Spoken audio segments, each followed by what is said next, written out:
चलता चलाता कालचक्र, अमृत काल का भाल चक्र, सबके सपने अपने सपने, पनपे सपने सारे, धीर चले वीर चले, चले युवा हमारे। नीति सही रीति नहीं, गति सही राह नहीं, चुनौती सीना तान, जग में बढ़ाओ देश का नाम। 77वें स्वतंत्रता दिवस पर देशवासियों को संबोधित करते हुए प्रधानमंत्री नरेंद्र मोदी ने यह पंक्तियां सुनाई थी। नमस्कार, मैं दीक्षा कोहली और आप देख रहे हैं संसद टीवी। आप सभी को 78वें स्वतंत्रता दिवस की हार्दिक शुभकामनाएं। 15 अगस्त 2024 भारत आज अपना 78वां स्वतंत्रता दिवस मना रहा है। यह दिन हमारे देश के स्वतंत्रता संग्राम की वीरता और बलिदान को श्रद्धांजलि अर्पित करने का अवसर है और साथ ही अमृत काल में विकसित भारत एट 2047 के सपने को साकार करने के लिए हमारे संकल्प को भी दर्शाता है।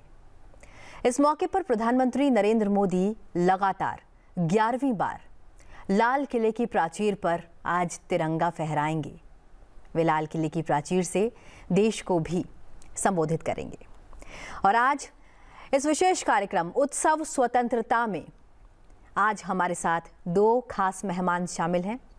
प्रफुल्ल केतकर जी जो ऑर्गेनाइजर के संपादक हैं, स्वागत है सर आपका। साथ ही आनंद वर्धन साहब जो प्रमुख इतिहासकार हैं, हमारे साथ आज मौजूद हैं। बहुत बहुत स्वागत संसद टीवी पर। साथ ही आपको स्वतंत्रता दिवस की हार्दिक शुभकामनाएं। आपको भी, सारे दर्शकों को भी आपके माध्यम से स्वतंत्रता दिवस की बहुत बहुत शुभकामनाएं। बिल्कुल, कार्यक्रम आज किस तरह से रहेगा इसकी जानकारी हम अपने दर्शकों को देंगे, पर क्योंकि बात आज हमारे मेहमानों के साथ शुरुआत से हुई है और थीम बहुत ही लाजवाब है। अमृत काल में हम चल रहे हैं, आज़ादी का अमृत महोत्सव हम मना चुके हैं, एक विकास की ओर हम अग्रसर हैं। प्रफुल्ल जी, आपसे मैं शुरुआत करूंगी। विकसित भारत एट 2047 ये जो थीम है जिस पर आज ये पूरा कार्यक्रम आयोजित होगा, ये जो पूरा संदेश दिया जाएगा, कैसे देखते हैं आप इस थीम को? देखिए, जब अमृत काल की और अमृत महोत्सव की बात चली थी तो प्रधानमंत्री मोदी ने अमृत काल के साथ साथ पंचप्रण की भी बात की थी। बिल्कुल। और उसमें हमारे स्वाधीनता संग्राम की क्या हुआ कि स्वाधीनता के बाद बहुत बार हमने स्वाधीनता संग्राम को बहुत मर्यादित कर दिया। जैसे मानो 1857 में ही पहली बार शुरू हुआ। हाँ, देशव्यापी 1857 की लड़ाई बहुत बड़ी थी और 1947 तक वो एक लॉजिकल कंक्लूजन तक गई। लेकिन स्वाधीनता के लिए तो हम बहुत पहले से लड़ रहे थे। पुर्तगीज आए तब भी लड़ रहे थे। पहले यदि मुगल आए तब भी लड़ रहे थे। तुर्क अरब आक्रमण हुए तब भी लड़ रहे थे जी। तो जिस तरह के आक्रमण का स्वरूप था उस तरीके से हमारा स्वतंत्रता संग्राम भी बदलता गया। और हमारी स्वतंत्रता संग्राम का आशय केवल राजनीतिक स्वाधीनता नहीं थी। बिल्कुल। तो स्वधर्म, स्वभाषा, स्वराज, राष्ट्रीय शिक्षा, ये उसके सारे पहलू थे। सत्याग्रह जैसे उसका आधार था, वैसे क्रांतिकारियों की भूमिका भी बहुत महत्वपूर्ण थी। तो उसको सबको ध्यान में रखते हुए यदि हम अमृत काल में, क्योंकि हम जैसे विकसित भारत की बात कर रहे हैं, हम आत्मनिर्भर भारत की भी बात कर रहे हैं। बिल्कुल। तो आत्मनिर्भर भारत है तो भारत की आत्मा पर भारत निर्भर हो। बिल्कुल। वो तो इसलिए आप देखेंगे तो जो स्लोगन पहले चलते थे कि नहीं, हम भारत के किसी शहर को शंघाई बना देंगे, हम किसी को सिंगापुर बना देंगे, हम किसी को न्यूयॉर्क बना देंगे। भैया, हम भारत को भारत क्यों नहीं बनाएंगे? क्या बात है। तो भारत को भारत बनाना है तो उस भारत के स्व को समझना है। बिल्कुल। और जब उस स्व को समझेंगे तो हमको ध्यान में आएगा कि हमारा स्वाधीनता संग्राम का कितना व्यापक स्वरूप था। पत्रकारिता में स्वाधीनता संग्राम क्या था, वैज्ञानिकों का स्वतंत्रता संग्राम क्या था, साहित्यिकों का स्वतंत्रता संग्राम क्या था। बिल्कुल। स्वतंत्रता केवल राजनीतिक थोड़ी होती है। सत्ता में जो बैठे हुए वो बदल जाने से थोड़ी स्वतंत्रता। आपका तंत्र भी अपना होना चाहिए। उसके मंत्र भी अपने होने चाहिए। क्या बात है। और उसके आधार पर आपको समाज में जो परिवर्तन लाने का सारी संरचना है वो भी आपके तत्वों पर आधारित होनी चाहिए। बिल्कुल। तो हमारे संविधानकर्ताओं ने भी उस पर सोचा। तो इन सारी बातों को ध्यान में रखते हुए किसी का इमिटेशन नहीं करना है, किसी के जैसा नहीं बनना है, हमारा जो मूल स्व है उसको पुनः जागृत करना है और उसके आधार पर नए, चाहे तकनीकी हो चाहे नई चीज़ें हो, उनका स्वीकार करते हुए इस 25 वर्ष में जो सपने हमारे स्वाधीनता सेनानियों ने देखे थे उनको पूरा करना है। मैं अमृतकाल के या इस विकसित भारत के सपने को इस अर्थ में देखता हूँ। बहुत शानदार, बहुत खूब। आपने जिस तरीके से कहा किसी को इमिटेट नहीं करना है। भारत का एक इतिहास है। हम कहते हैं जम्बू द्वीपे भरत खंडे आर्यावर्ते भारतवर्षे। तो एक प्राचीन इतिहास, हम कहते हैं 1000 साल पुरानी लड़ाई है ये।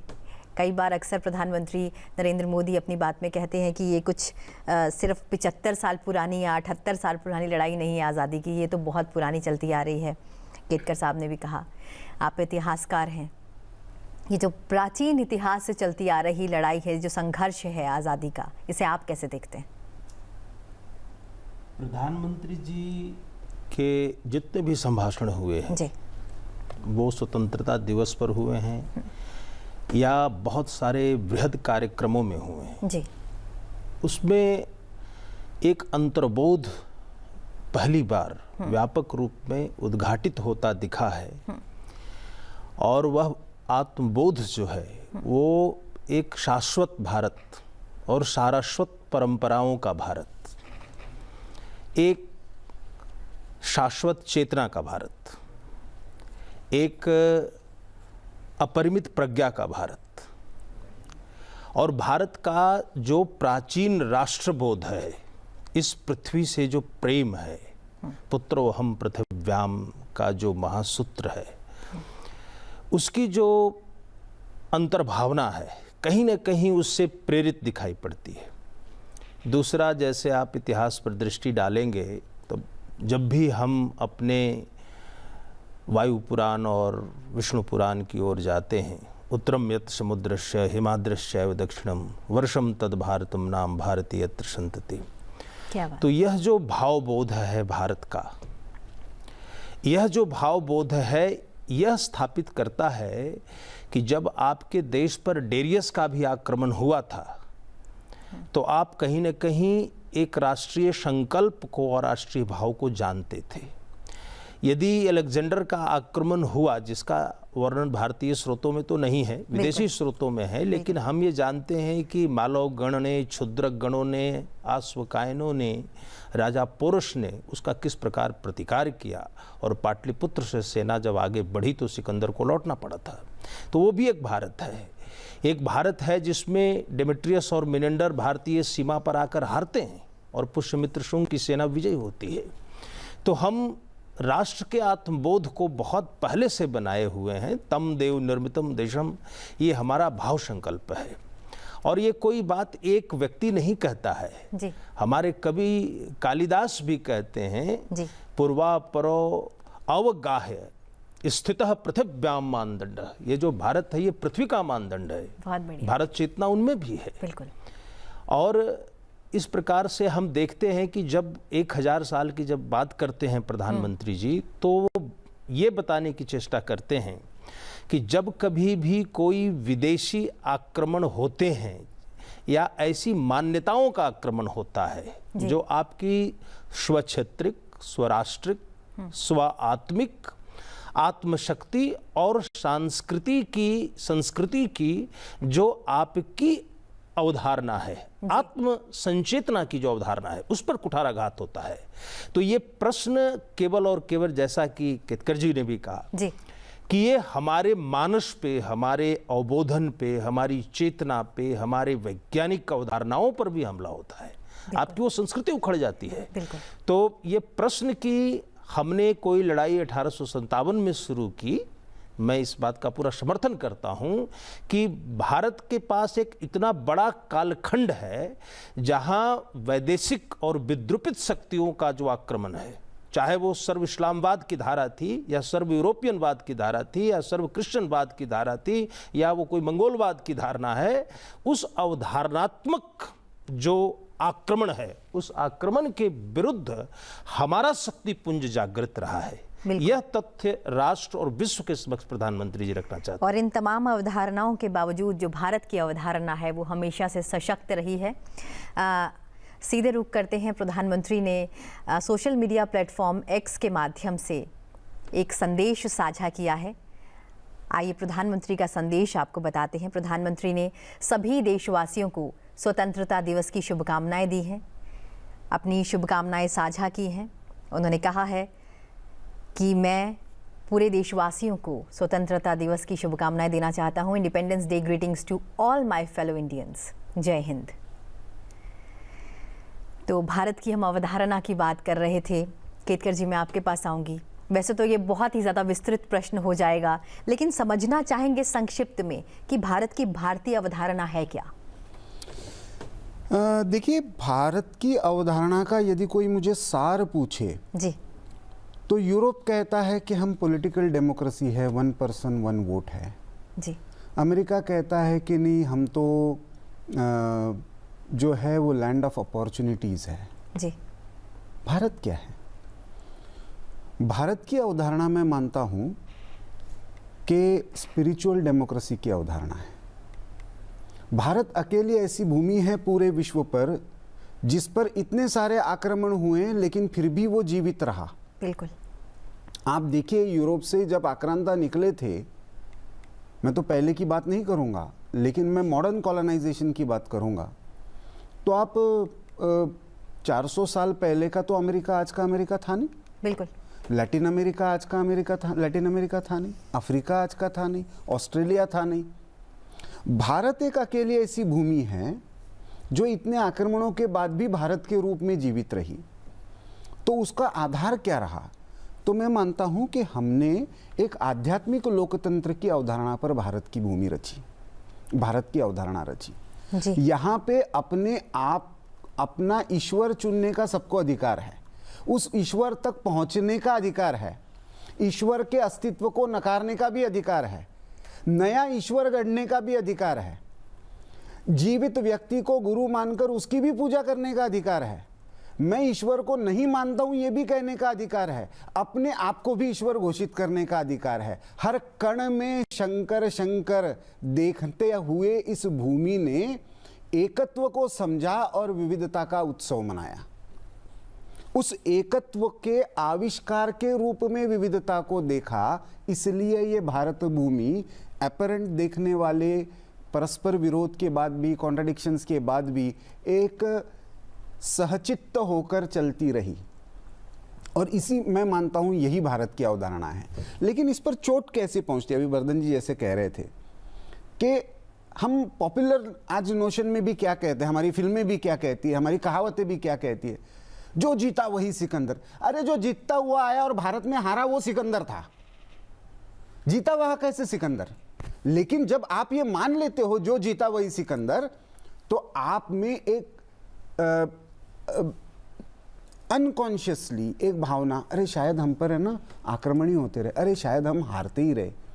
तो इसलिए जब प्रधानमंत्री कहते हैं कि गुलामी के हर अंश से मुक्ति पानी है, तो उसका अर्थ ये है आपके कहावतों में से भी गुलामी की मुक्ति होनी चाहिए, आपके व्यवहार के हर क्षेत्र में से गुलामी की मुक्ति होनी चाहिए, तब सही मायने में वो स्वतंत्रता है।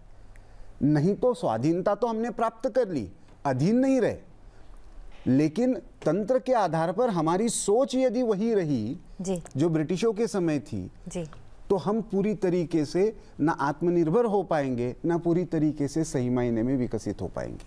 बिल्कुल। एक लंबा इतिहास। आज़ादी के मायने क्या है आपके लिए?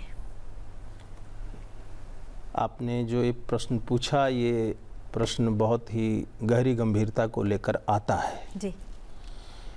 आज़ादी के संदर्भ में बहुत सारे हमारे पास अवधारणात्मक सत्य हैं और कुछ तथ्यात्मक सत्य हैं। जी।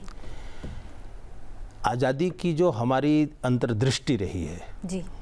उसमें भी बहुत सारे भेद रहे हैं। मैं आपको बताऊं कि जब आज़ादी की लड़ाई हो रही थी तो बार बार एक शब्द आता था स्वराज। आप जितने भी आंदोलन देखेंगे, विशेषकर गांधी जी के आंदोलन देखेंगे,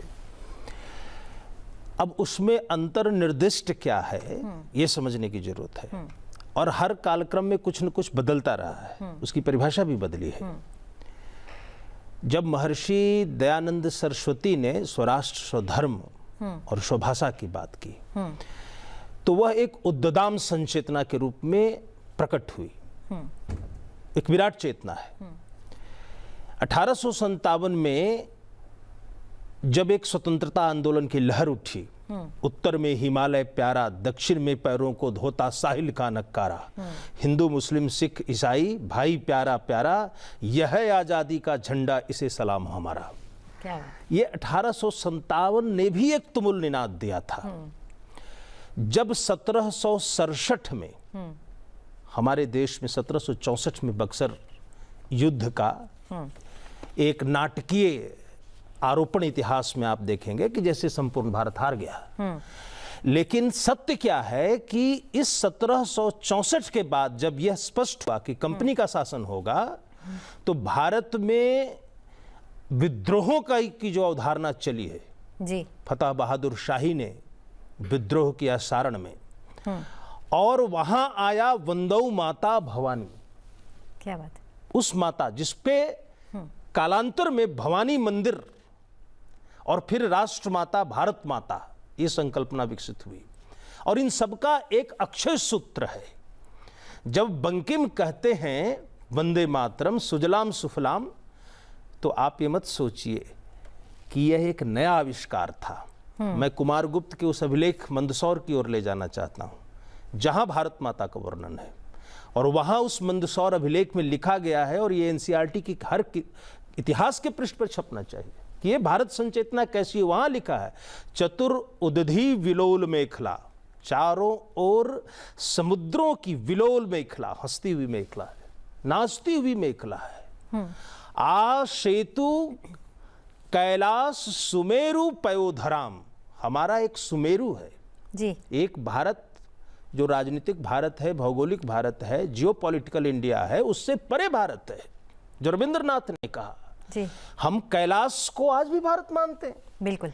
ये हमारा आध्यात्मिक सत्य है, ये हमारा ऐतिहासिक सत्य है, ये हमारे मनोबोध का सत्य है। और ये मंदसौर अभिलेख कहता है आ कैलासात सुमेरु पयोधराम, पयोधर तक विस्तारित है, समुद्र तक विस्तारित है, कैलाश से लेकर विस्तारित है।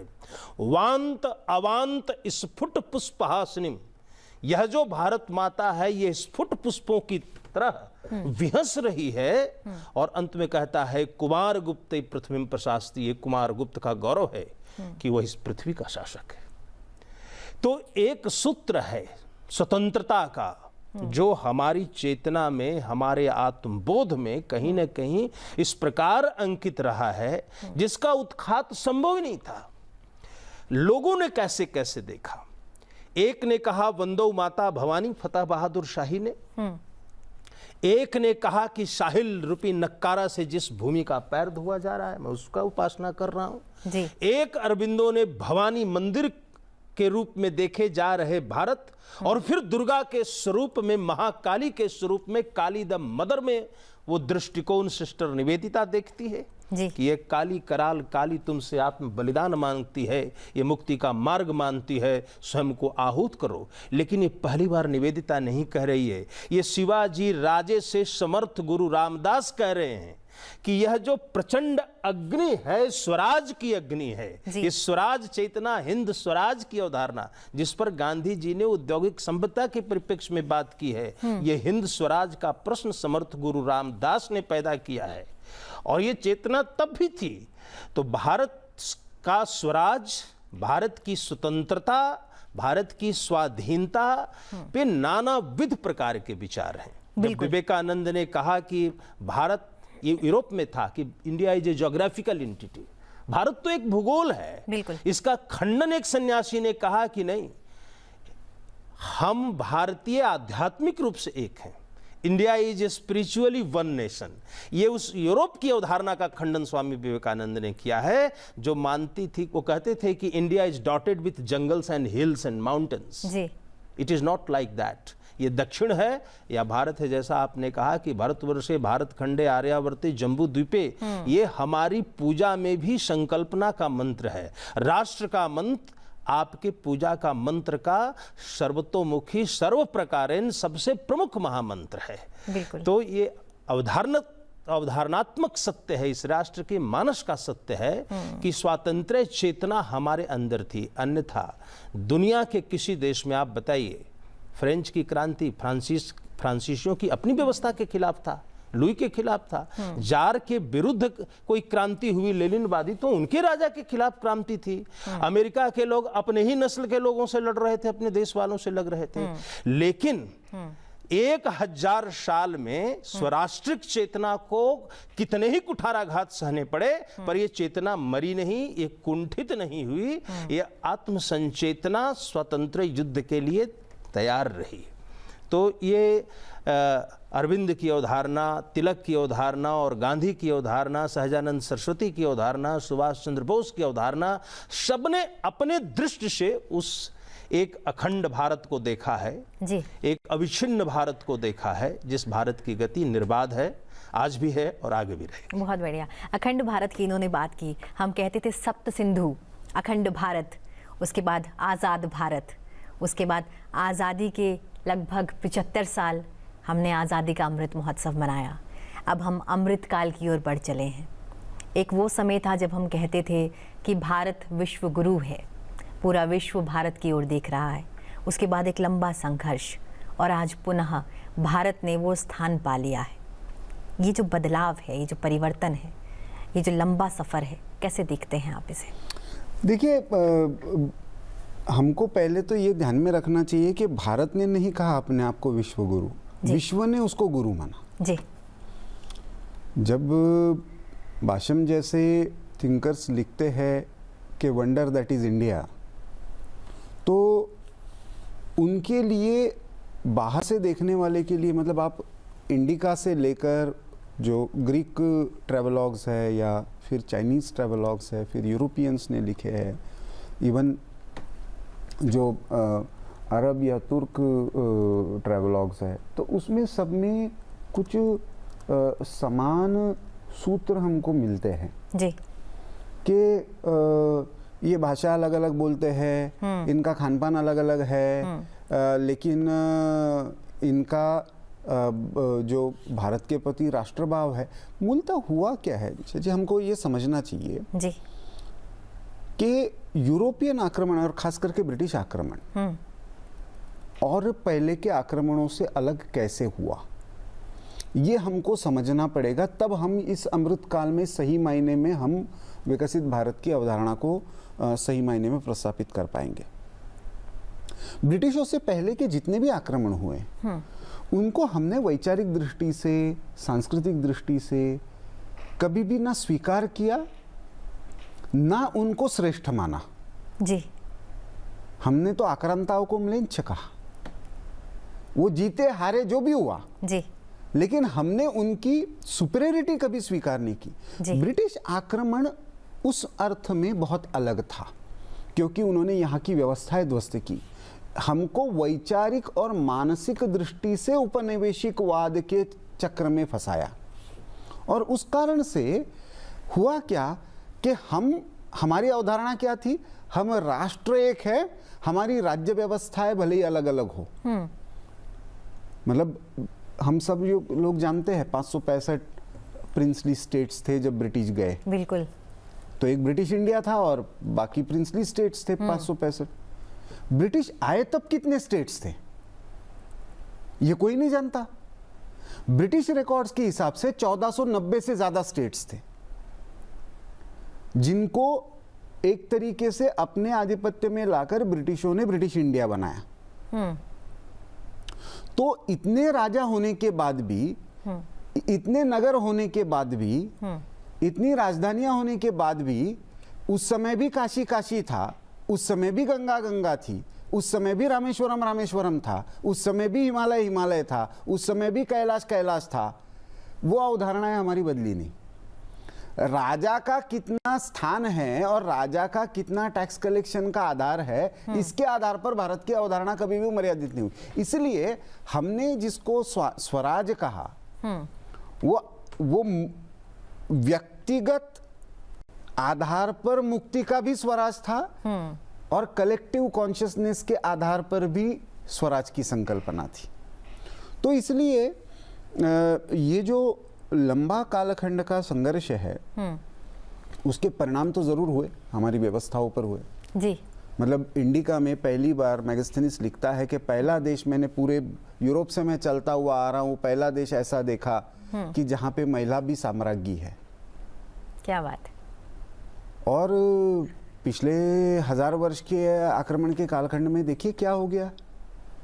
हमारी भी अपनी मानसिकता ये बन गई है कि हाँ शायद हमारे यहाँ पे महिलाओं को शिक्षा नहीं थी, हाँ शायद हमारे यहाँ पे ना महिलाओं को अधिकार ही नहीं थे।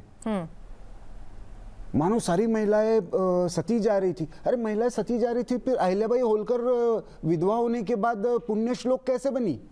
बिल्कुल। रानी झांसी ने अपनी पलटन का नेतृत्व किया, सारी सेना उसके नेतृत्व में लड़ी, तब वो विधवा थी। वेलु नचियार जो जिसने ब्रिटिशों को पहली बार हराया, शिवगंगा की रानी, वो भी जब रानी बनी तब विधवा थी। तो ये सारे उदाहरण हमको ये बताते हैं कि हमको हमारे अपने तरफ देखने की दृष्टि जो है उसके पैरामीटर्स बदलने चाहिए।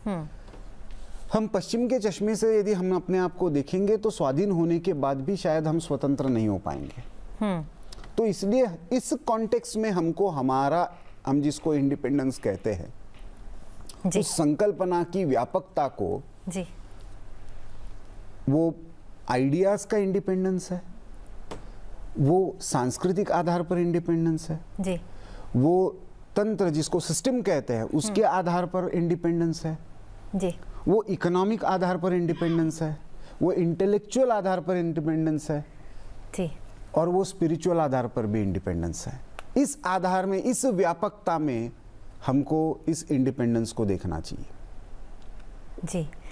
और सीधे रुख कर रहे हैं तस्वीरों का, जहां प्रधानमंत्री नरेंद्र मोदी राजघाट पहुंचे हैं और राष्ट्रपिता महात्मा गांधी को श्रद्धा सुमन अर्पित कर रहे हैं।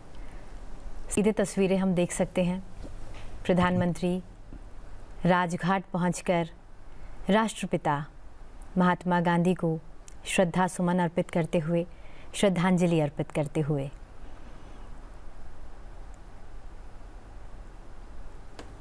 बहुत कुछ कहती हैं ये तस्वीरें।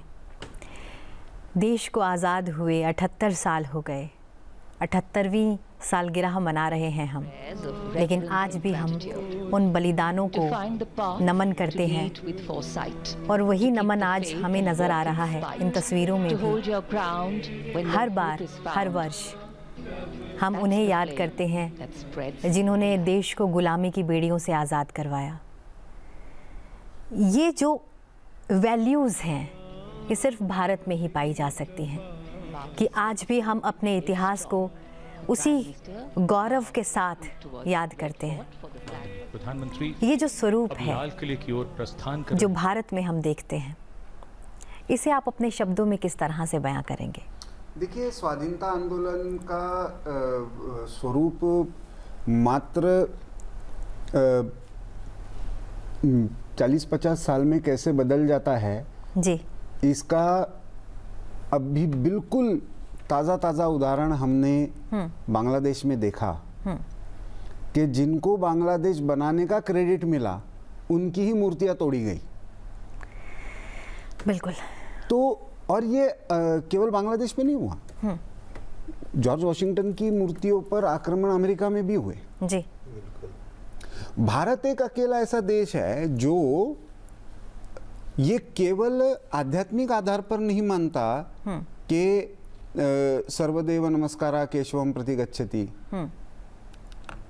संस्कृत में कहते हैं आकाशात पतितम तोयम यथा गच्छति सागरम। जी। तो आकाश से जैसे गिरता हुआ पानी अलग अलग रास्तों से होते हुए एक ही सागर में पहुंचता है। सर्वदेव नमस्कारा केशवम प्रति, किसी भी रास्ते से आ रहे हो तो एक ही भगवान को पहुंच रहा है। हमारे स्वतंत्रता संग्राम का भी स्वरूप वही था। बिल्कुल। तो उसमें भगत सिंह भी थे और उसमें गांधी जी भी थे और बीच में बहुत सारे और धाराएं थी। तो लेकिन उनका सबका हम स्मरण करते हैं। वैसे आज प्रधानमंत्री जी राजघाट गए, वैसे वो आज अटल बिहारी वाजपेयी जी की भी समाधि पर गए जी, तो क्योंकि उनका भी आज स्मृति दिवस है, बिल्कुल 16 अगस्त है। तो क्योंकि एक सोच को उन्होंने भी रिप्रेजेंट किया था। जी तो इनका सबका सम्मान करते हुए, जी सबका स्वीकार करते हुए जी इस स्वाधीनता संग्राम की समग्रता को समझना, ये भारत की जो दृष्टि है कि ये विविधता जो है, जिसको अंग्रेजी में मैं कहूँ तो डाइवर्सिटी जो है, वो ज़रूरी नहीं है कि डिफरेंसेस और कॉन्फ्लिक्ट ही हो। जी बिल्कुल। डाइवर्सिटी के साथ भी एक सहचित्त होकर जिया जा सकता है। ये हमारा वेद काल से मंत्र रहा है। जी तो हमारे वेद काल में जब सभा और समिति बैठते थे, बिल्कुल, तो उसका मंत्र होता था समानो मंत्र समिति समानी, समानम मन सहचित्त मेषाम। मन सबका समान हो, उद्देश्य सबका समान हो, चित्त सबका समान हो। चित्त हर एक का अलग अलग होता है, इसलिए उन्होंने कहा सम नहीं कहा, सहचित्त। ठीक है, आपका पॉइंट ऑफ व्यू हो सकता है, मेरा पॉइंट ऑफ व्यू है, रतन जी का पॉइंट ऑफ व्यू हो सकता है, लेकिन पॉइंट ऑफ व्यू अलग होना इसका अर्थ ये नहीं है कि हम एक दूसरे के शत्रु बन जाना। बिल्कुल। इस लोकतंत्र की जो हमारी चेतना थी, तो जो हम एक राष्ट्र थे, जी राज्य व्यवस्था में हम विकेंद्रित थे। जी। ब्रिटिशों ने क्या प्रयास किया? ब्रिटिशों ने हमें शायद एक राज्य बनाने का तो प्रयास किया, जी एक रूल में लाने का प्रयास किया, जी लेकिन हमारी राष्ट्र चेतना को विखंडित करने का प्रयास किया। एक आइडेंटिटी, ब्रिटिश आने से पहले कहीं पे भी हम भाषा के आधार पर लड़े नहीं है। जी हमको ये सोचना चाहिए कि भाषा की आइडेंटिटी का कंस्ट्रक्ट कैसे अचानक स्वाधीनता के बाद हो गया कि हम अब भाषाई आइडेंटिटी पर, मतलब जब वंग भंग का आंदोलन चला तो लाल बाल पाल को किसी ने, जी लाला लाजपत राय को ये नहीं कहा कि ये पंजाबी लीडर है, तिलक को ये नहीं कहा ये नहीं ये महाराष्ट्रियंस के लीडर है, या बिपिन चंद्र पाल को ये नहीं कहा ये बंगाली लीडर। तमिलनाडु लड़ रहा था, क्या बंगाल का विभाजन हो गया इसलिए तमिलनाडु लड़ रहा था 1905 से लेकर 1911 तक। हमने ये बाधित किया ब्रिटिशों को कि ये पार्टीशन वापस लिया जाए। अगले 30-35 साल में ऐसा क्या हो गया कि हमने भारत का केवल बंगाल का नहीं, पंजाब का और मुंबई प्रोविंस का भी विभाजन हो गया और वो पार्टीशन हमको स्वीकार करना पड़ा। तो ये प्रश्न खड़े रहते हैं और इन पर इनको भी एक तरीके से इस पर चिंतन करना, इस पर मनन करना, ये भी मैं मानता हूं कि एक तरह से स्वाधीनता संग्राम मनाने का ही हिस्सा है। बिल्कुल। तो ये सेलिब्रेशन जैसे है, जी उत्सव का जैसे माहौल है, जी। वैसे ही ये मंथन का भी अवसर है कि हम स्वाधीनता संग्राम की समग्रता को देखें, समझे और उसके आधार पर हमारे आने वाले कालखंड में जब हम संपूर्ण एक प्रस्ताव पारित हुआ था कांग्रेस का 1929 और 1930 में, संपूर्ण स्वराज का, लाहौर कांग्रेस जिसको कहते हैं। उस समय गांधी जी का पत्र है, उन्होंने नेहरू जी को उस समय लिखा जी कि हमने प्रस्ताव तो पारित किया, लेकिन ये संपूर्ण स्वराज है क्या? जी इस पर कहीं पे डिस्कशन हुआ है क्या? जी इसको हम परिभाषित कर सकते हैं क्या? जी और वो पत्र व्यवहार सबको पढ़ने लायक है कि गांधी किस तरीके से संपूर्ण स्वराज की संकल्पना को, जिसको अभी वर्धन जी ने भी रेफर किया, वो हिंद स्वराज जब कहते हैं जी, तो उस भारत की कल्पना करते हैं। जब वो चैथम हाउस में जाते हैं 1931 में जी, और वो कहते हैं कि ब्रिटिशों ने हमारा शिक्षा का एक सुंदर वृक्ष था, उसको उखाड़ कर फेंक दिया, जमीन कुरेद दी, उसके जो रूट्स थे उनको वैसे ही खुला छोड़ दिया। मुझे इसको पहले ठीक करना है। उसी के आधार पर फिर वो ब्यूटीफुल ट्री नाम से एक संकल्पना उन्होंने विकसित की। धर्मपाल जी ने फिर उस पर पुस्तक लिखी। जी। तो हमारी ये जो नींव थी, उनकी जड़ों को फिर से सींचना है, ये चैलेंज है। और उस चैलेंज को हमको समझते हुए हमारे इस स्वतंत्रता का उत्सव मनाना है। बिल्कुल। केतकर जी, सीधी तस्वीरें भी आने लगी हैं लाल किले से। सभी लोग आ गए हैं, तमाम मंत्रीगण, नेतागण, सभी लोग वहां पर मौजूद हैं।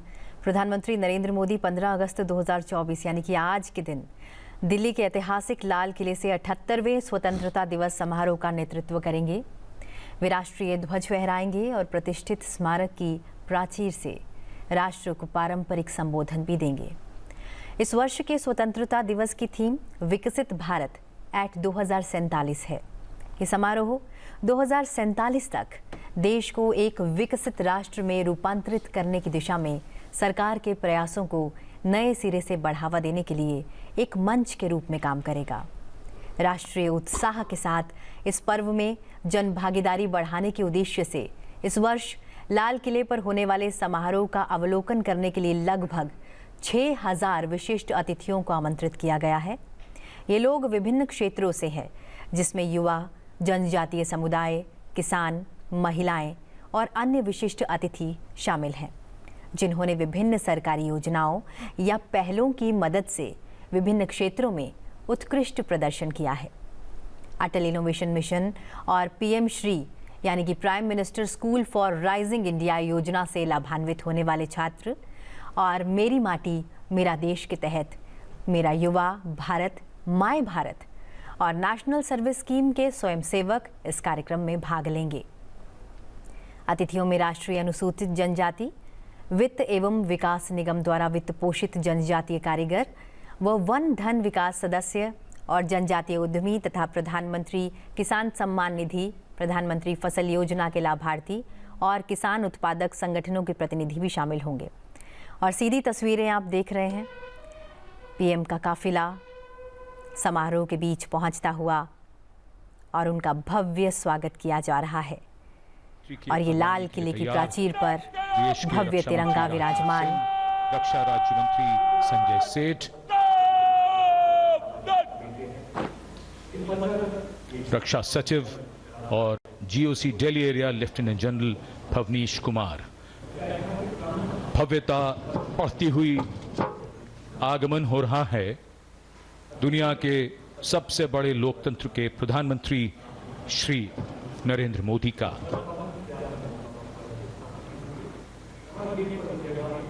The National Flag Guard,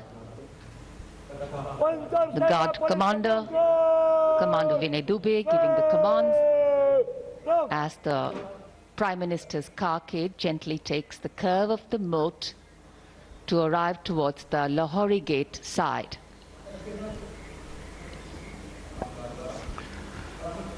माननीय प्रधानमंत्री श्री नरेंद्र मोदी का आगमन हो रहा है।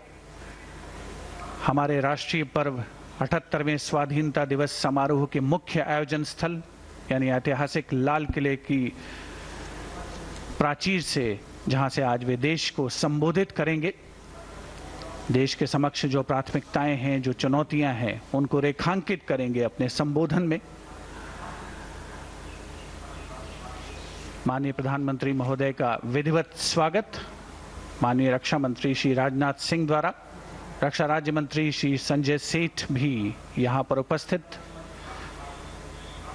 रक्षा सचिव Shri Girdhar Aramane, chief of defence staff general Anil Chauhan, थल सेना प्रमुख जनरल उपेंद्र द्विवेदी, नौसेना प्रमुख एडमिरल डी के त्रिपाठी और GOC Delhi area lieutenant general Bhavnish Kumar माननीय प्रधानमंत्री महोदय को एस्कॉर्ट करते हुए गार्ड ऑफ ऑनर जहां उन्हें पेश किया जाएगा संयुक्त सेना पुलिस सम्मान गारद के द्वारा।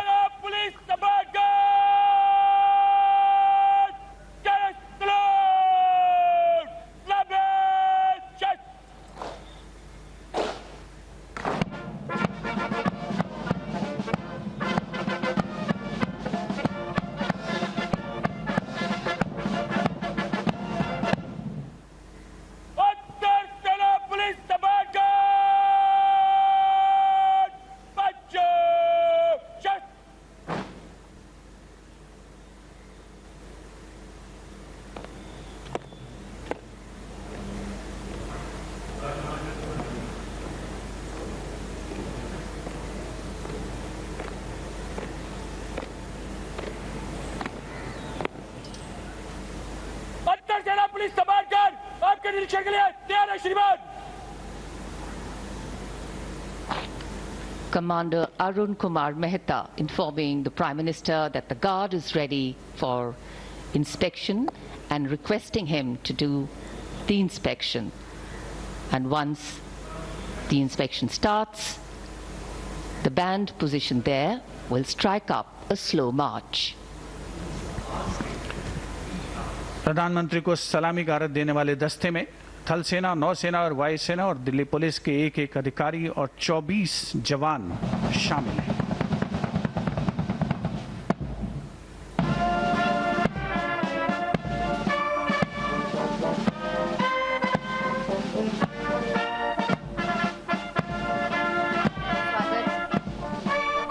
दिल्ली क्षेत्र के general officer commanding GOC lieutenant general Bhavnish Kumar द्वारा किया गया।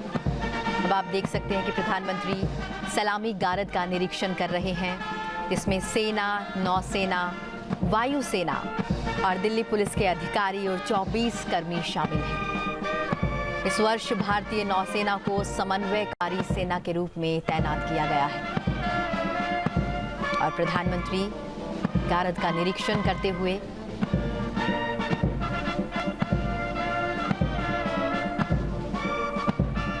सीधी तस्वीरें आप देख रहे हैं लाल किले से।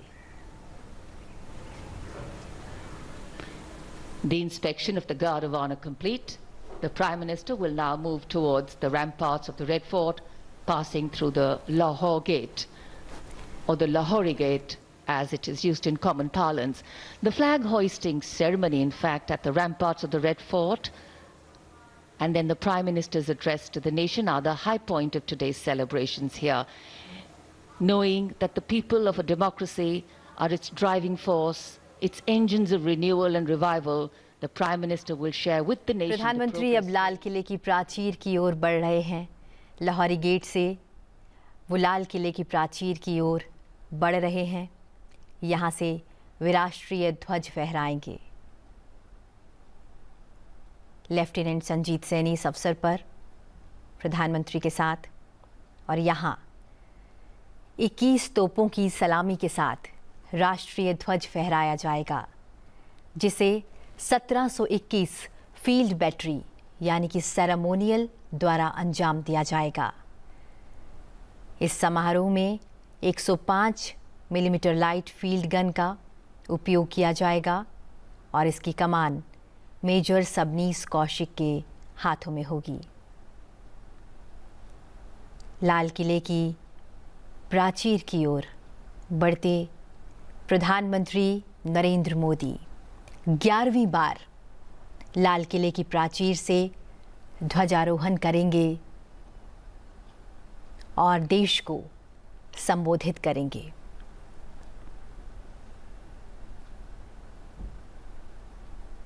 और लगभग 6000 मेहमान एक साथ यहाँ मौजूद रक्षा मंत्री राजनाथ सिंह प्रधानमंत्री के साथ मौजूद और प्रधानमंत्री लाल किले की प्राचीर पर बढ़ते हुए जहाँ से वे 11वीं बार ध्वजारोहण करेंगे।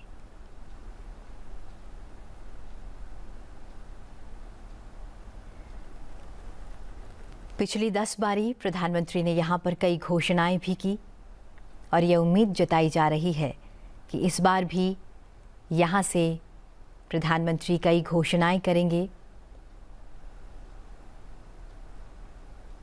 कुछ ही समय में लाल किले की प्राचीर से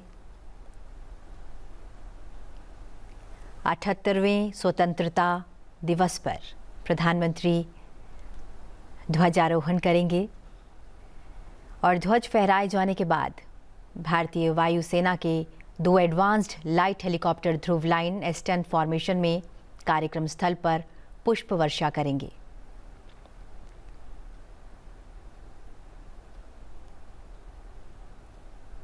कहते हैं rain is a sign of good omen. हल्की हल्की बारिश की बूंदें जैसे कि इस हवा को और ज़्यादा सुगंधित करती हुई मेरी माटी मेरा देश और मिट्टी की खुशबू से पूरा वातावरण सुगंधित होता हुआ, जहां हर कोई आज देशभक्ति के रंग में डूबा हुआ आज़ादी के इस उत्सव को मनाने आया है। चेहरे पर मुस्कान और लाल किले की प्राचीर से झांकती हुई वो नज़र जो पूरे देश को इस पल में गर्व महसूस करते हुए देख रही है।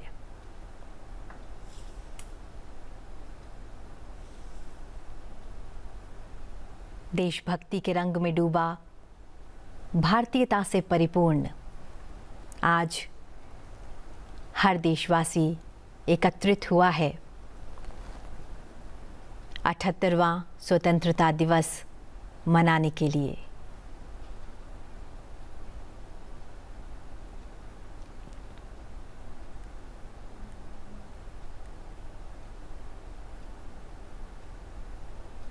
केसरिया, सफ़ेद और हरे रंग में रंगा आज यहाँ से हर व्यक्ति जय हिंद के नारे लगाता हुआ, वंदे मातरम कहता हुआ स्वतंत्रता दिवस के जश्न में शामिल हुआ है।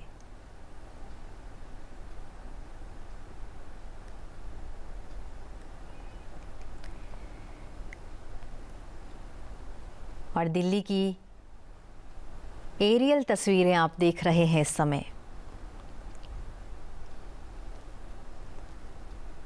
विकसित भारत एट 2047, ये लक्ष्य, ये थीम इस बार स्वतंत्रता दिवस की।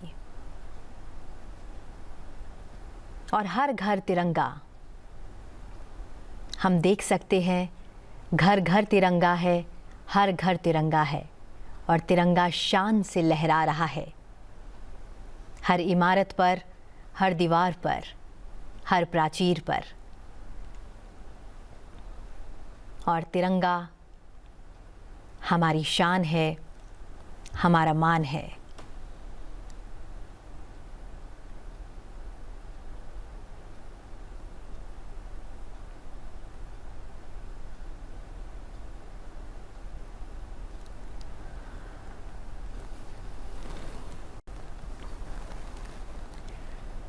सीधी तस्वीरें जहां हुजूम एकत्रित हुआ है इस जश्न को मनाने के लिए। जन सैलाब जो उमड़ पड़ा है आज इस जश्न में शामिल होने के लिए। लोकसभा अध्यक्ष ओम बिरला और उसी के साथ तमाम नेतागण, केंद्रीय मंत्री, गृह मंत्री अमित शाह, रक्षा मंत्री राजनाथ सिंह, तमाम देशवासी, खास तौर पर इस बार कई महिला पंच भी शामिल हुई हैं।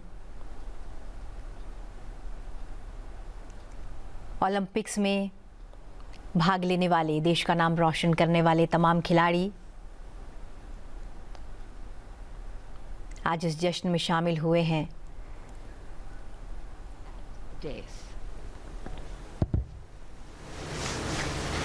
सेना पुलिस सम्मान राष्ट्र सलाम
Panzer Sena Police Commando, Bagul, Fast.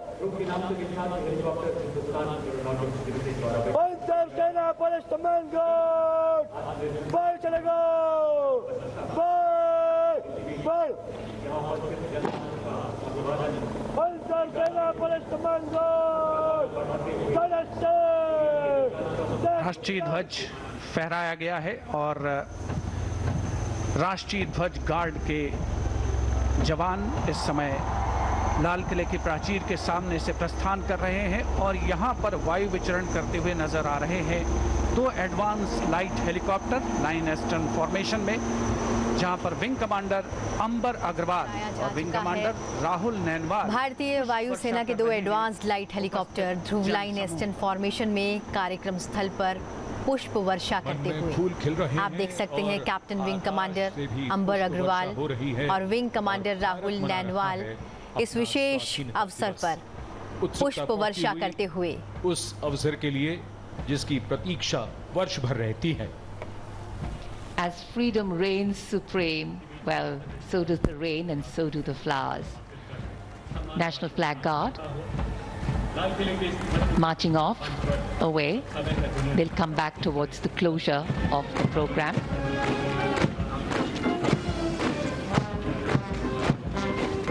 राष्ट्रीय ध्वज गार्ड में सेना की टुकड़ी की कमान संभाली थी मेजर दिनेश एन ने। नौसेना की टुकड़ी की कमान संभाल रहे थे लेफ्टिनेंट कमांडर सचिन धनखड़ और वायुसेना की टुकड़ी की कमान संभाली स्क्वाड्रन लीडर CS श्रवण देवैया ने। दिल्ली पुलिस के जवान भी इस राष्ट्रीय ध्वज गार्ड में शामिल, जिनकी कमान संभाली है एडिशनल DCP अचिन गर्ग ने। इंटर सर्विसेज गार्ड में इस बार समन्वय का दायित्व नौसेना को सौंपा गया था, जिसका नेतृत्व कर रहे थे कमांडर विनय दुबे।